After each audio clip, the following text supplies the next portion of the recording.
Taoiseach, I think it's important to take this opportunity to bring a bit of balance into the discussions around the visit of the US President and his wife, given the almost unprecedented slobbering over them that the nation has been exposed to over the last number of days. And it's really hard to know which is worse, whether it's the outpourings of the Obamas themselves or the sycophantic fawning over them by sections of the media and the political establishment. We've had separate and special news bulletins by the state broadcaster to tell us what Michelle Obama and her daughters had for lunch in Dublin, but very little questioning of the fact that she was having lunch with Mr. Tax Exile himself.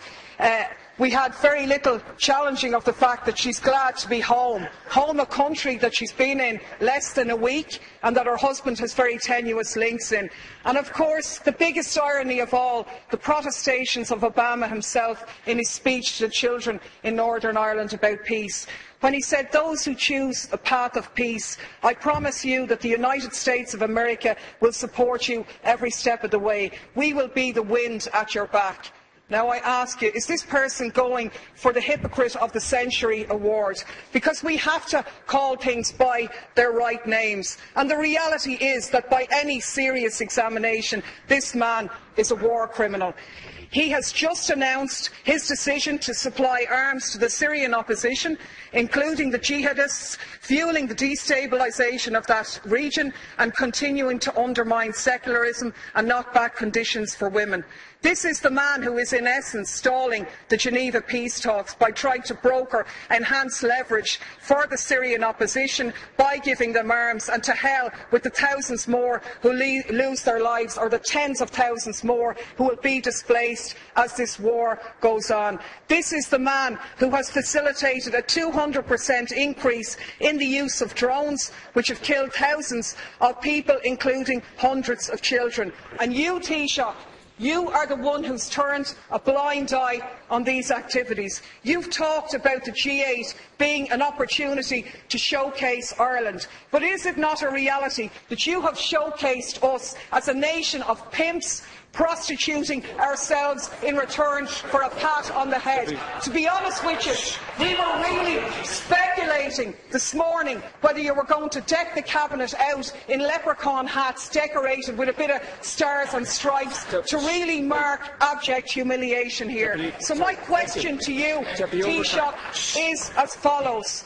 What steps are you going to take to follow in the correct statements and the correct decision of your colleague Taoiseach Eamon Gilmore, who voted against the lifting of the arms embargo in relation to Syria? What steps are you going to take to ensure that no weapons for Syria are going to go through Shannon in breach of our international laws on neutrality? What steps are you going to take to showcase this country not as a lapdog of US imperialism, but as an independent nation with an independent foreign policy which takes a lead in international diplomacy to outlaw the use of drones, the favourite method of extermination of your friend Mr. Obama?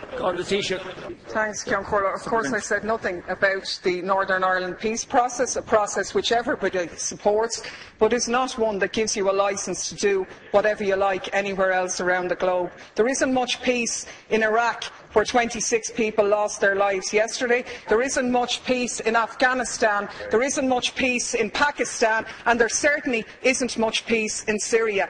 And the side I'm on in Syria is the one, and what I agree with is the statement by Oxfam, where Oxfam said sending arms to the Syrian opposition won't create a level playing field. Instead, it further risks fuelling an arms free-for-all, where the victims are the civilians of Syria. Our experience tells us that the crisis will only drag on for longer if arms are poured in. And that's in essence what the Americans have done here. I can only take from your non-answer to the question that you were asked is that you're going to take no steps to ensure that those arms will not be sent through Shannon in breach of our neutrality. You said here last week no arms ever came through Shannon. How do you know that, seeing as no investigations take place? The reality is, in 2012, 548 US planes landed in Shannon. How do you know what was on them if you haven't examined them?